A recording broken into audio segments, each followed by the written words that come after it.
Welcome to PIDP 3351, Feedforward Strategies for Peer Review of a Student, my student Natasha's coaching session. So this is Anita Hubbard doing a peer review of Natasha. It's her coaching call with the use of the coaching model. So hi Natasha, just want to say thank you for providing a video of your coaching call of your client for my review. This is a breakdown of the peer review feed forward of your coaching session with your client. So I just want to highlight some areas that I completely appreciated in your coaching session. So Natasha, you did an excellent job of allowing your client to share her story without interruption. So together the both of you can decide what would be a great starting point for the coaching session. I really appreciated how you guys established that in that video recording that you sent me. I really appreciated the way you got her to explore her thinking by getting her to explain what she is making her thoughts mean about her circumstance, so that you could get a good starting point for this session, because that's where she was kind of spinning and a little bit out of control with her thinking because she wasn't certain where she wanted to go initially.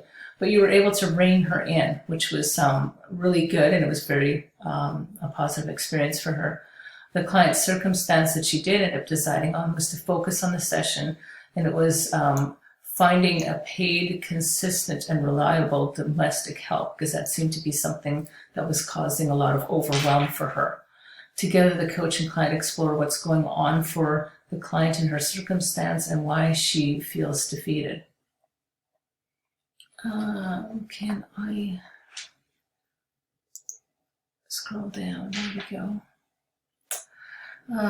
So together the coach and the client explore what is going on for the client in her circumstance and why she felt defeated. So this is what we call the unintentional model, which you were able to, through your coaching process, get her to share about what was actually going on for her, and then move her into an intentional model of what she actually wanted for result. So with her intentional model, the results that she was getting was she was creating a lack of time. And how was she doing this? The circumstance was finding consistent and reliable paid domestic help. The thought that she was going with, it's not worth it because there is not enough time.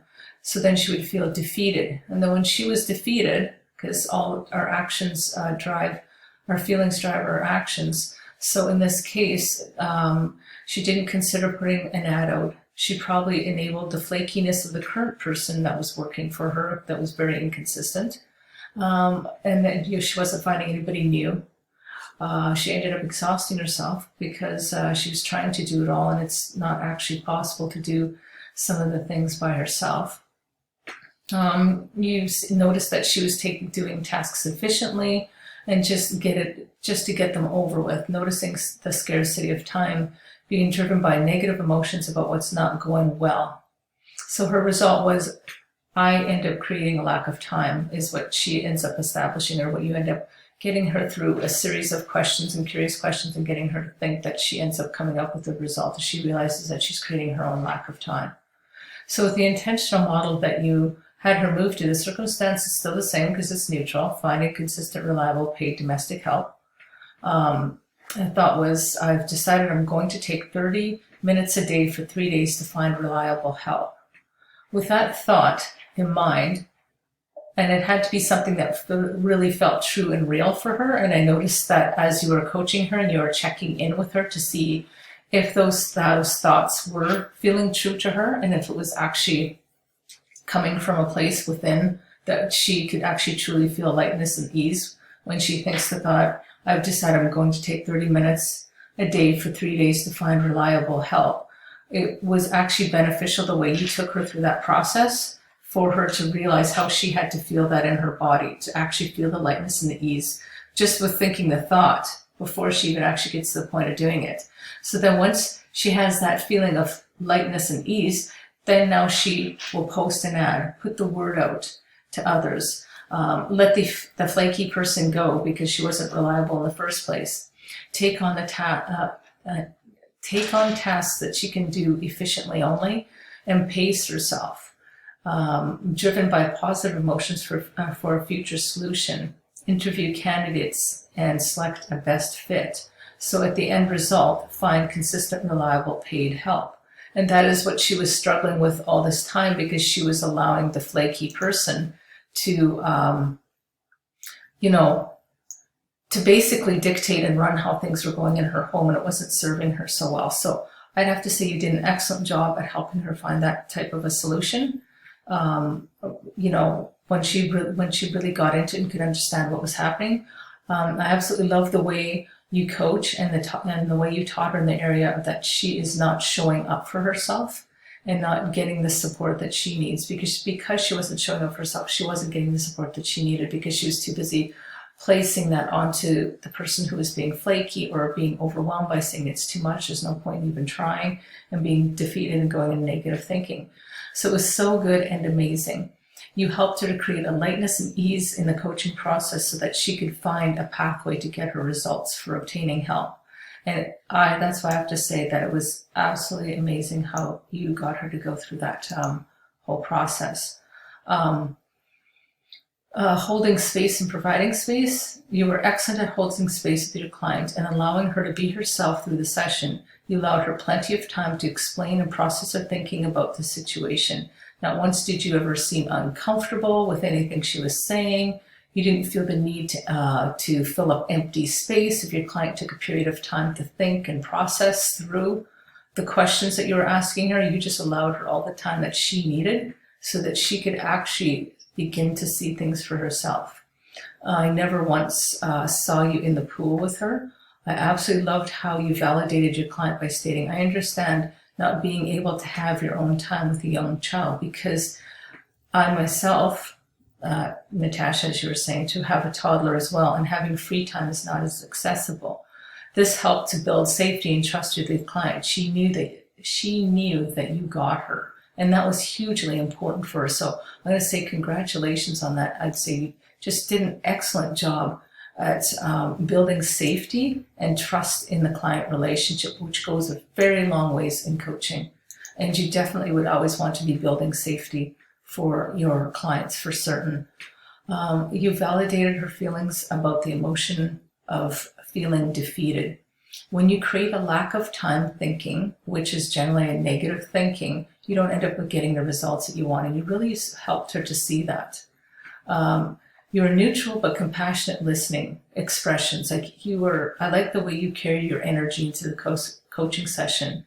You were very neutral in your approach when you're coaching, yet so calming and confident. You're just able to just really walk her through and just show her, help her to see how she was thinking and how she was feeling, and show her how she wasn't showing up for herself and how she could be showing up for herself in a much better way.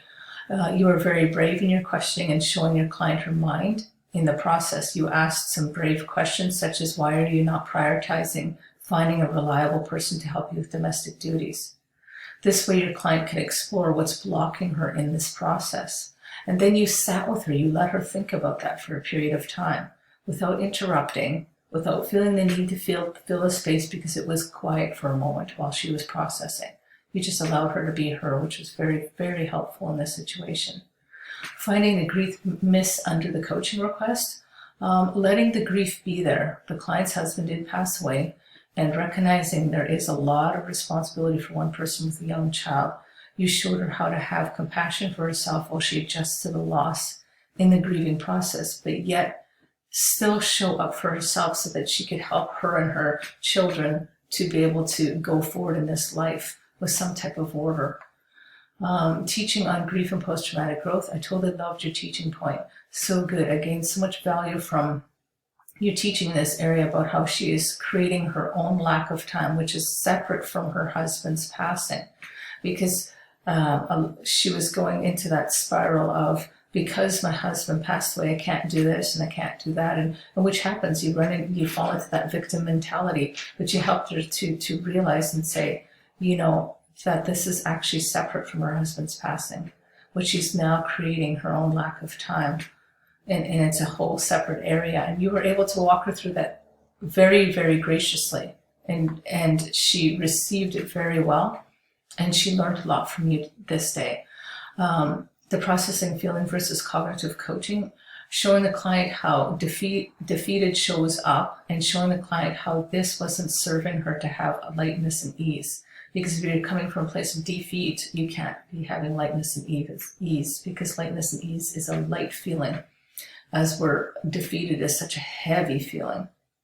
I probably would have asked her to describe what lightness and ease looked like for her. This way it could become more doable for her once she recognizes it, like to actually feel that in her body. If you're to say, so how would you describe lightness and ease? What would that look like for you? Where would you feel that in your body? How would that land?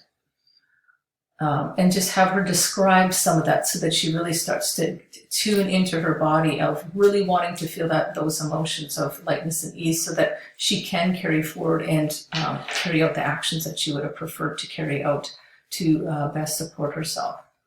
Helping clients see the need for taking responsibility for her results. I thought you did an excellent job with showing her the difference between her husband's passing and what she's now creating because of his passing, which isn't serving her very well, which helped her to take responsibility for she needs to be doing something different if she wants a different result. The cognitive fusion, you help the client to see that her thoughts are mere mental events rather than a truth on her task of finding a new nanny. So, which was very beneficial, assessing your client's awareness and being on your client's team. You were so on your client's team. You created so much safety for your client. It was easy for her to open up and speak freely.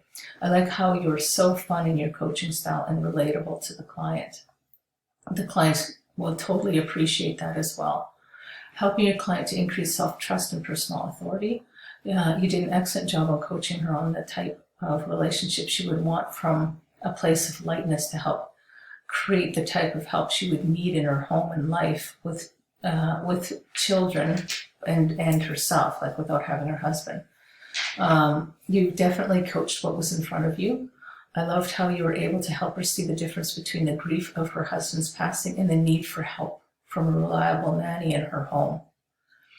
You did not coach her to completion. You left her to explore various options for herself after the session, with finding consistent nanny to support her in her home and to be continued up in a following session, which is always the best. We don't need to coach to completion. Sometimes we think that we do, and sometimes it's much more powerful if you leave them with 2 or 3 things to think about and to process and write and reflect about, and then therefore afterwards bring back into the next coaching session.